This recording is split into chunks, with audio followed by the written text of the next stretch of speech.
AGM annual journal meeting जो ICC की थी वो कोलंबो में अपने अख्ताम को पहुंची। 4 दिन की वो मीटिंग थी और उसमें चैंपियंस ट्रॉफी से रिलेटेड तो कोई बात नहीं हुई, लेकिन जो बातचीत हुई उसमें वो जो 2024 का वर्ल्ड कप था उसमें की जाने वाली जो गलतियां थी आईसीसी की तरफ से, वेन्यू के इशू थे उसमें, ऑर्गेनाइजिंग के इशू थे उसमें, प्लेयर्स के जो होटल थे, टीम होटल्स, उसके इश्यूज थे, फिर जो मीडिया के लिए इश्यूज थे इन सब पे बात हुई, फिर जो रेवेन्यू जनरेट हुआ उस पे बात हुई, क्योंकि कहा यह जा रहा है कि ये जो वर्ल्ड कप था 2024 का, इसमें आईसीसी को लॉस ही हुआ है। और फिर एफएनसीए जो फाइनेंस एंड कमर्शियल अफेयर्स की जो मीटिंग थी जो जय शाह ने लीड की, उस पे देखें अनऑफिशियल रिपोर्ट ये है कि उसमें जो बजट पेश किया था in cooperation of PCB and ICC ने जो बनाया था वो अप्रूव हो गया है, उसमें किसी किस्म का कोई एतराज नहीं हुआ।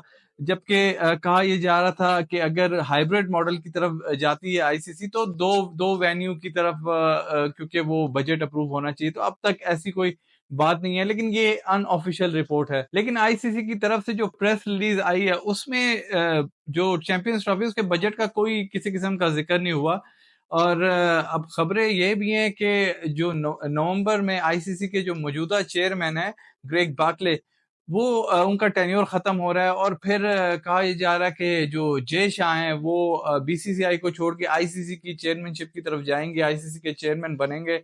और अब देखना ये होगा कि उस टाइम जो मौजूदा सूरत हाल होगी उसके फैसले आईसीसी कैसे करता है और जय शाह कैसे करते हैं। और फिर इंडियन मीडिया और जर्नलिस्ट की अगर मैं बात करूं, यूट्यूबर्स की बात करूं, तो कहने को तो वैसे वो सब मेरे दोस्त हैं, बड़ी अच्छी हमारी बातचीत है, लेकिन मुझे एक चीज जो समझ नहीं आ रही, वो अपनी हर वीडियो में मोस्टली यही कह रहे हैं कि पाकिस्तानी यूट्यूबर्स को बॉयकॉट करो, पाकिस्तानी जर्नलिस्ट को बॉयकॉट करो, इनको व्यूज नहीं दो, ये अपनी आवाम से वो बात कर रहे होते हैं। और उनको सुपर चैट नहीं दो, उनके उनकी कंटेंट नहीं देखो, क्योंकि वो ज्यादातर इंडियन टीम पे बना रहे हैं, उनके पास अपना कोई कंटेंट नहीं। तो एक तरफ तो यही कह रहे हैं कि वो जी हमारा खाते हैं, इंडियन जो व्यूज देते हैं, ये सुपर चैट है वो हमसे लेके खा रहे हैं, हमारा खा रहे हैं। और फिर दूसरी तरफ मैं जब देखता हूँ उनका 80 to 85% या मोस्टली 90% जो उनका कंटेंट है वो पाकिस्तान के नाम से चल रहा है। अपने हर जो कंटेंट का टाइटल है कि पाकिस्तान ने ये कर दिया, पाकिस्तान टेररिस्ट है, पाकिस्तान क्रिकेट टीम को निकाल देना चाहिए आईसीसी पैनल से, चैंपियंस ट्रॉफी से निकाल देना चाहिए, श्रीलंका को ऐड करना चाहिए, तो डिफरेंट बातें, लेकिन हर टॉपिक जो है उसका, हर कंटेंट जो है उसका टॉपिक घुमा फिरा के पाकिस्तान ही आता है। तो अगर मैं ये कहूं कि आप भी तो पाकिस्तान के नाम का खा रहे हैं, तो ये भी फिर गलत नहीं होगा।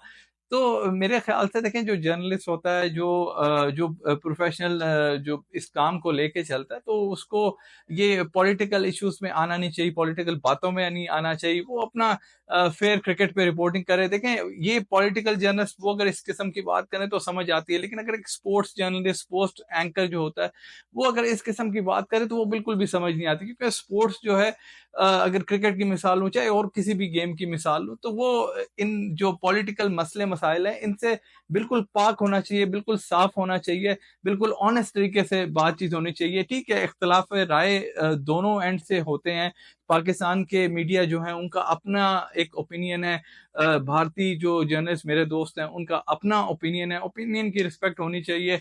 और बिल्कुल एक लिमिट के अंदर, बगैर कोई बुरा भला कहे, बगैर कोई गाली गलौज दे, ये बातचीत होनी चाहिए, इसमें कोई मसला नहीं है बिल्कुल भी। और अगर ये कहना कि वो हमारा खा रहा है, ये हमारा खा रहा है, इस तरह तो मैं बहुत सी मिसालें मेरे सामने, क्योंकि जैसे मैंने बताया मैं दुबई में रहता हूँ, तो यहाँ पर बहुत सी ऐसी कंपनीज हैं बड़ी, जहाँ पर जिनके ऑनर्स पाकिस्तानी हैं और इंडियन स्टाफ है।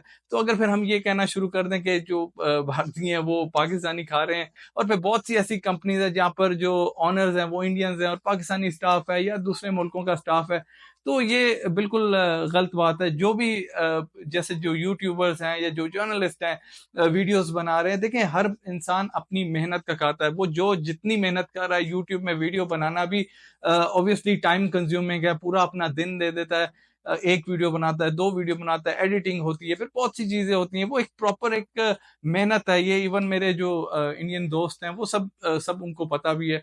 तो ये प्रॉपर एक मेहनत है, जब मेहनत करके आप कुछ कमा भी रहे हो, तो वो उसमें ऑब्वियसली ऊपर वाले का हाथ होता है, उसके अलावा इंसान कोई किसी को नहीं दे सकता। और चैंपियंस ट्रॉफी पे वापस आते हैं, और देखें, अगर चैंपियंस ट्रॉफी हाइब्रिड मॉडल की तरफ जाती है, तो जो मुझे ऐसा फील हो रहा है, जो ज्यादा चांसेस हैं वो श्रीलंका के लग रहे हैं बनिस्बत यूएई। मुझे नहीं लगता कि यूएई चैंपियंस ट्रॉफी होने के चांसेस ज्यादा हैं। मुझे लगता है कि श्रीलंका में अ, होगी चैंपियंस ट्रॉफी अगर हाइब्रिड मॉडल में जाती है, क्योंकि जैसे हमने एशिया कप में भी देखा जो कि पाकिस्तान के पास था, लेकिन जब हाइब्रिड मॉडल का जिक्र हुआ तो उन्होंने यूएई के बजाय उनको श्रीलंका को फेवर दी और श्रीलंका में कराई, जबकि मोस्ट ऑफ द मैचेस बारिश की नजर हो गए।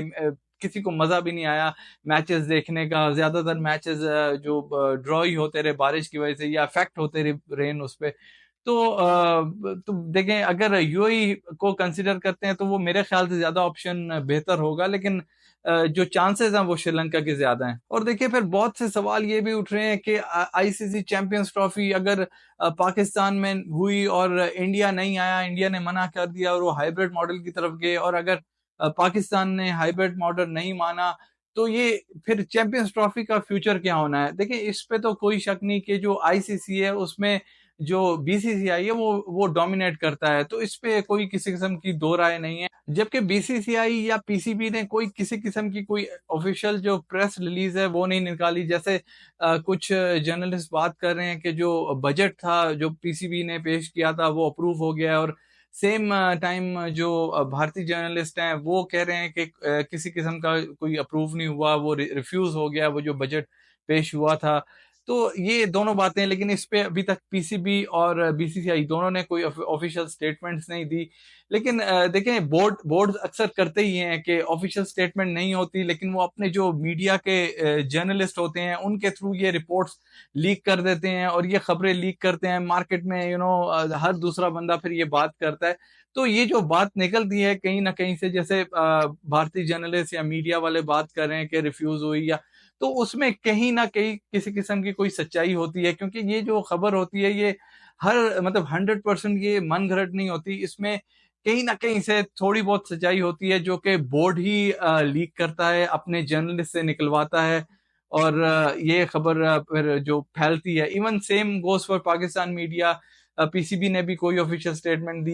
ये जो न्यूज सर्कुलेट हो रही है इसमें ऑब्वियसली बोर्ड ही कहीं ना कहीं से लीक करते हैं खबरें। और चैंपियंस ट्रॉफी का फैसला ये जो एजीएम की मीटिंग थी इसमें तो नहीं हो सका, लेकिन अक्टूबर में फिर से आईसीसी की मीटिंग है। अक्टूबर नवंबर में आईसीसी की मीटिंग फिर से होगी, क्योंकि अभी तो देखें 6 महीने रहते हैं। जो चैंपियंस ट्रॉफी है 19 फरवरी को उसकी जो पहले मैच की डेट स्केड्यूल्ड है, तो अभी टाइम है। तो अभी इस पे मजीद डिस्कशंस चलती रहेगी, क्योंकि जब लास्ट मंथ्स आएंगे उसी में फैसला होगा। उससे पहले तो आईसीसी ट्रॉफी पाकिस्तान में होनी है, इंडिया कहेगा नहीं होनी, ये सारा खेल चलता रहेगा। इसका जो फैसला वो एंड पे ही आएगा, जैसे लेट्स से के अक्टूबर नवंबर या दिसंबर में इसका बिल्कुल फैसला होगा कि आखिरकार ये चैंपियंस ट्रॉफी होगी कहाँ और होगी भी कि नहीं। बाकी दोस्तों, मेरे पास जो इन्फॉर्मेशन थी अब तक वो मैंने आपके सामने रख दी। आप अपनी राय कमेंट बॉक्स के शुरू में जरूर बताइएगा।